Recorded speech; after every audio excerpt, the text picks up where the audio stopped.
Just a few days ago, I read in a little book I was reading the question, why would we ever think that Jesus changed when he went back to be at the right hand of the Father?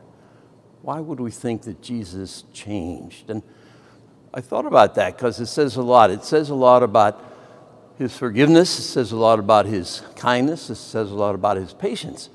And why would he be less kind and less merciful and less patient after he went to sit back to the Father and the Spirit?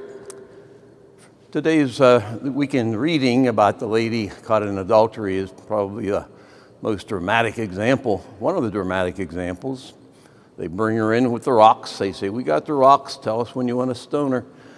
He just bends down, he looks up, and he says, "Whoever's without sin, cast the first stone." Of course, she walks away, forgiven.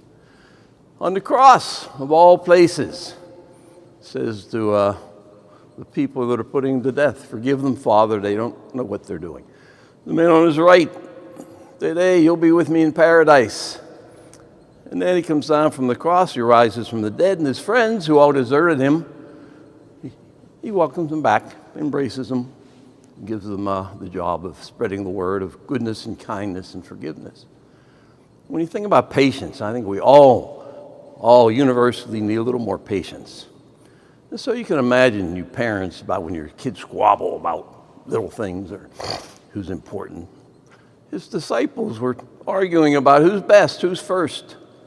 And he calmly reminds them that if you want to be first, you got to be last. So many times, many ways, Jesus reminds us. Kids, how about when they bring the kids and these disciples say, "Get those kids out of here. They're making too much noise." He says, "This is like the kingdom." So time after time after time, Jesus just is forgiving, merciful, kind, patient.